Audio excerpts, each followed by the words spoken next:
Hello and welcome to this walkthrough where we're going to get up and running with Fedora CoreOS using VirtualBox. Here we are at the Get Fedora download page where we will be looking for the LiveCD image, and here it is under Bare Metal and Virtualized. Now it's not this one, it's this one. So it's the ISO image is the one that we want, and the LiveCD will create a fresh bootable disk drive for us to boot from, and to do that it will use this image here, which is another 400 megabytes, the raw image. So we need both of these, and in good cookery program style, here they are. I've got them downloaded already. Next, we start by preparing a USB key that we can use for installing and controlling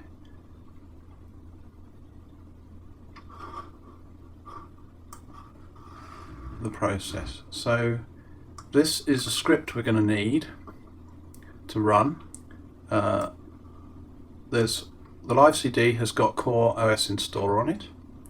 The device will be the first disk that we create. The file I've just put on the key is that one, and we'll mount the key at SRV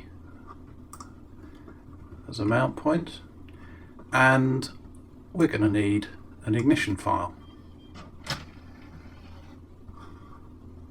So after I've put this little snippet onto the USB key I'm looking for, save as, onto the USB key, we'll call it script.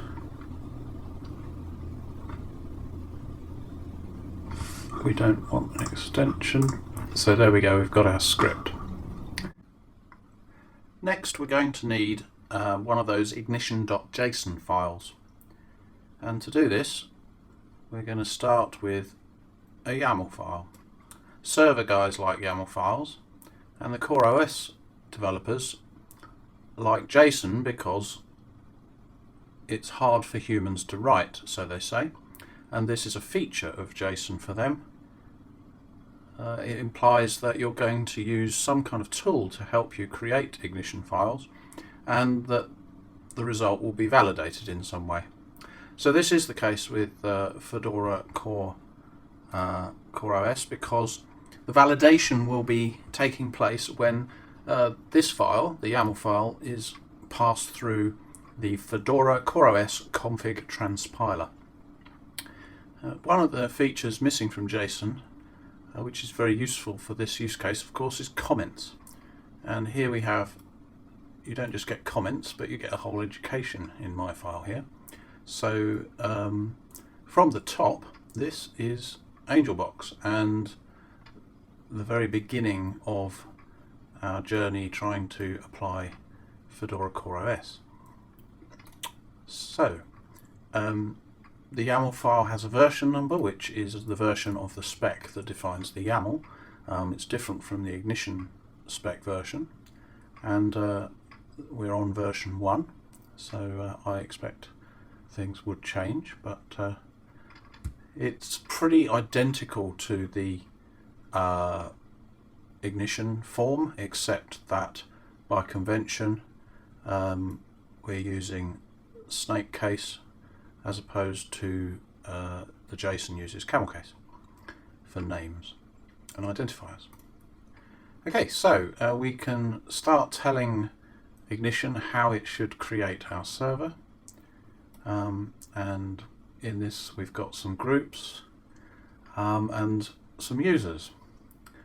The first user is the core user, and we need a password hash to log in, and I had some difficulty on the Mac generating the password, so here you go, that's how it's done.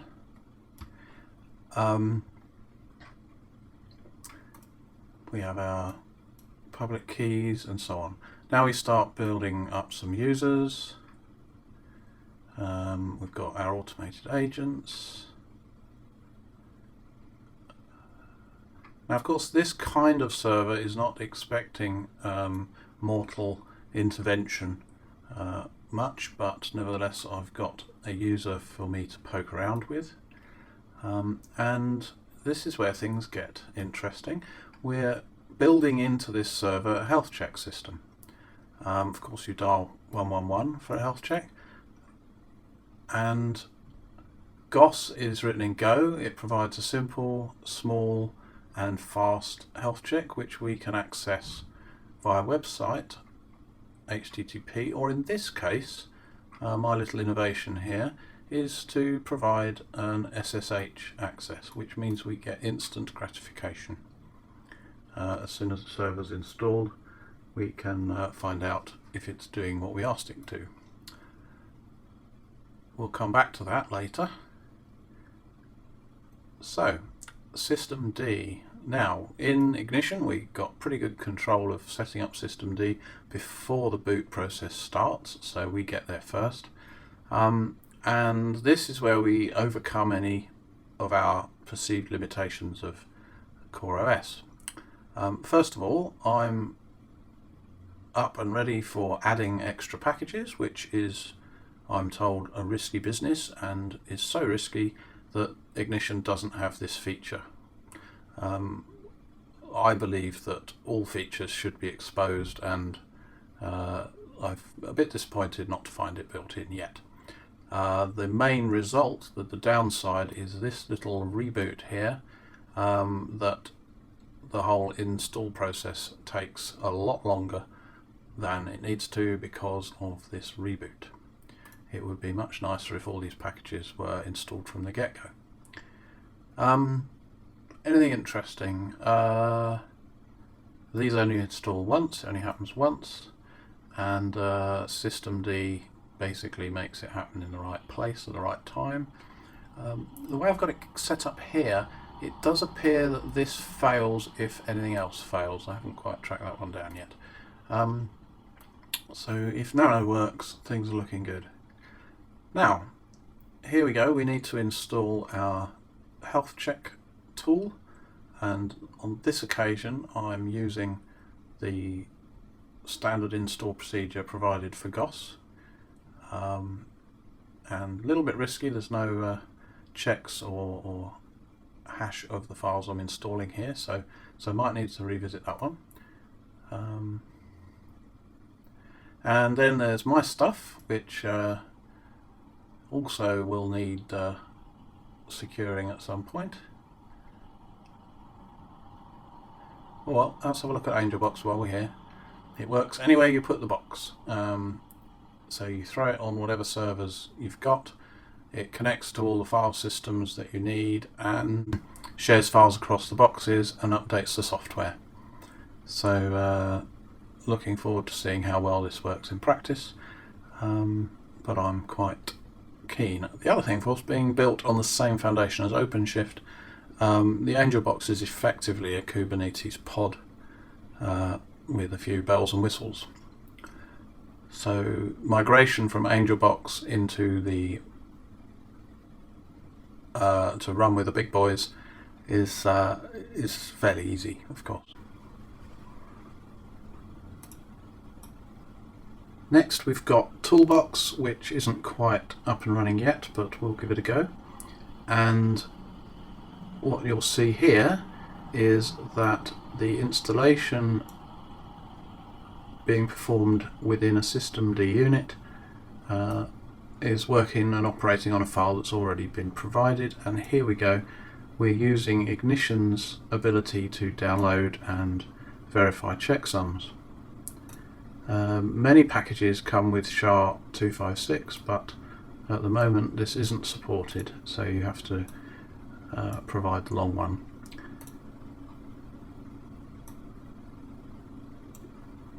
So Ignition takes care of the download, checks the sum, and we install it later. That's pretty good. And here we go. This is what I said we'd come back to. This is the specification for the health check. is also written in YAML, and since we can put files in line, this bit here is the health check for this bit here, as it were. So the tests and the code are in the same file, and we can, as you saw earlier, just SSH into the GOS user and it will validate and provide a system check. So there we go, and just as a little additional bonus, I've rolled my own disk space alert here. There are others on the net available, but that's just a simple one.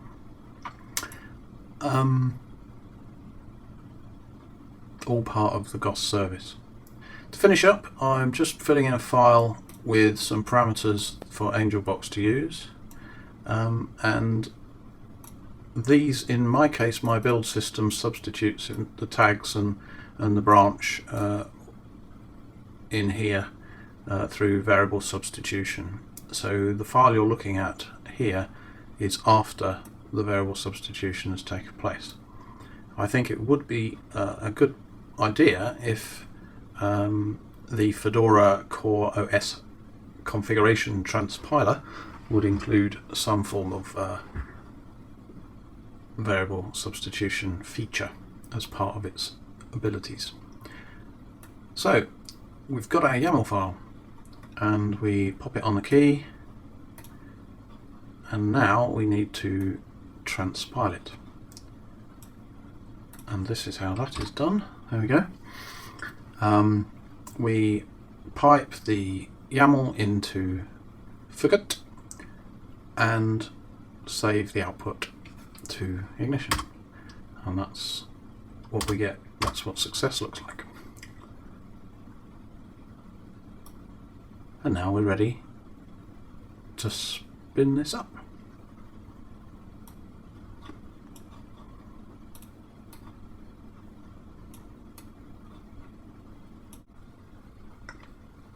Thank you for joining me on my walkthrough getting started with Fedora CoreOS. It certainly seems powerful. It's not as difficult as I initially imagined. It looks like it'll do everything I want it to do for my Angelbox project. As I continue with this project, I may do other videos and documentation. Look for me in the IRC channel, and I'm happy to help if you want to contact me. It's Keithy in GitHub. Speak to you soon.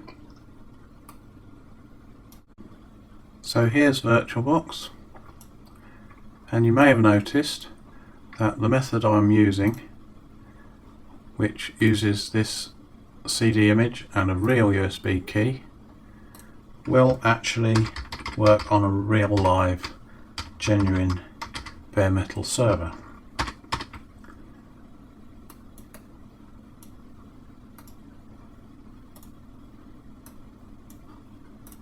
So we create two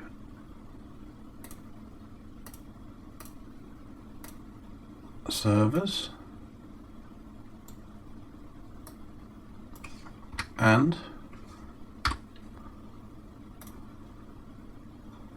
we will need bridge networking, and USB port handling is provided by the Oracle extensions to VirtualBox. And now we attach the CD, which is that file there from this desktop there. So now we have a CD to boot from and a disk to install to. Okay, so if we eject the key, ready to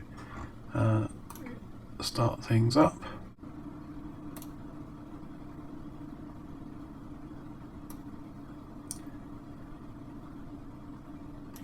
Okay, that's up and running.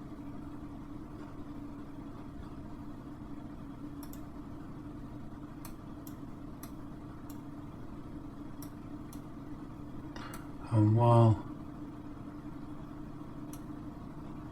that's doing its stuff, I'll just create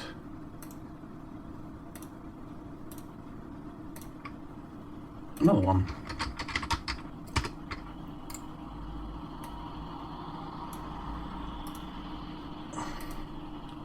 We have one for installing and one for actually running.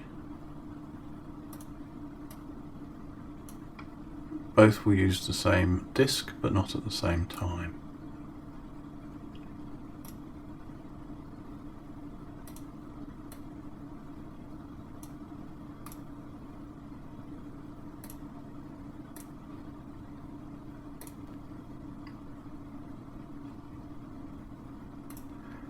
Just in time, it's booted. So,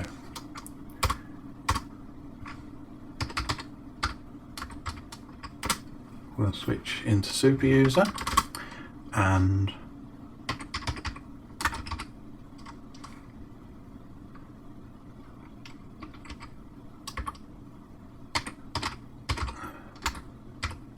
see what we've got. And if we attach the USB key,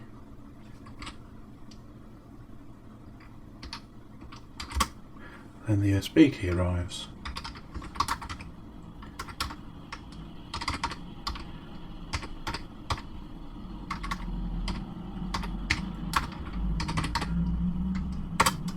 We mount it, it always does that, and there's our script. There's our raw image and our JSON, and off we go.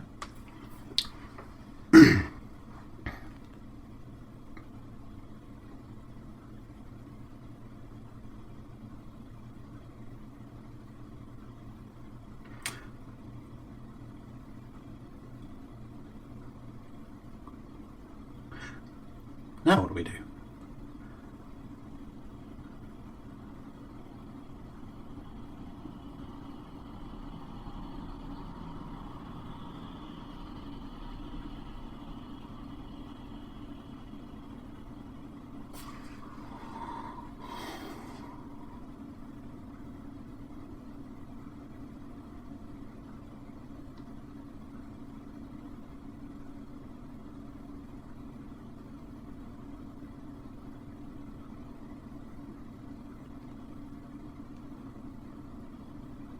Doesn't look very good, does it? Come on.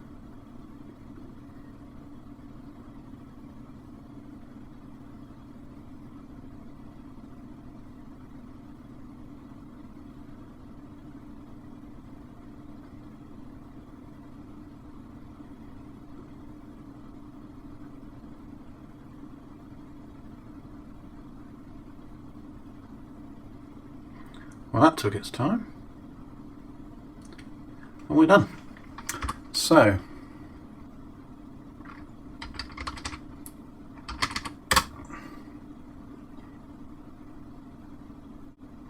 now we're ready to start the other one.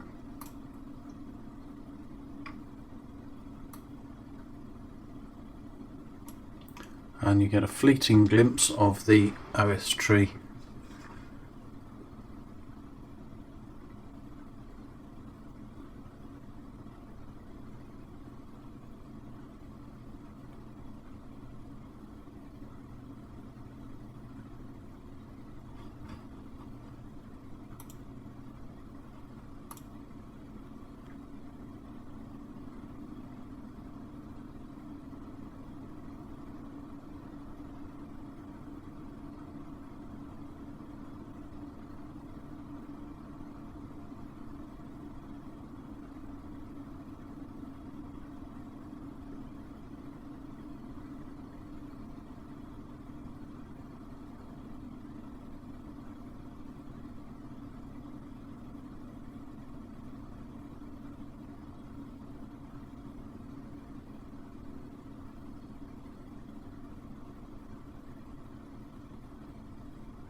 And we're in. Bit of debug flying by. So at this point, it's doing quite a few things in the background. We can log in.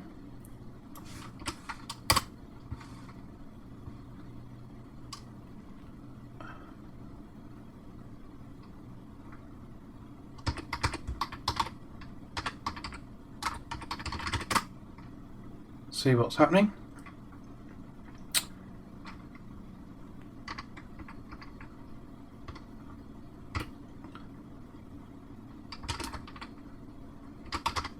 We've got some users.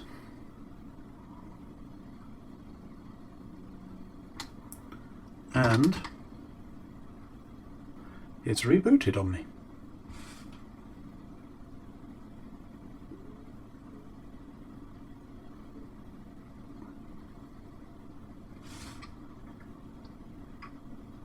Oh look, there's 2 OS trees.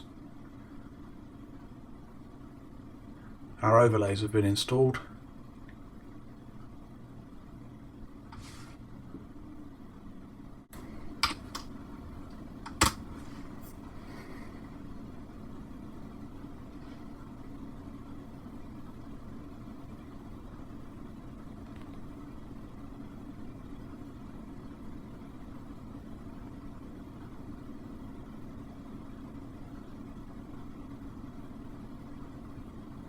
There we go.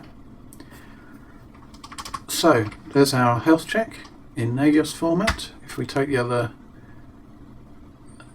format options off, we've got default output.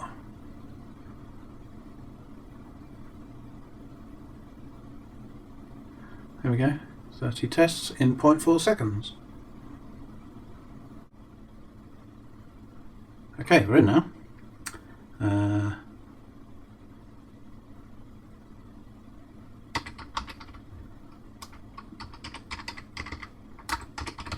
And that's what we want to see.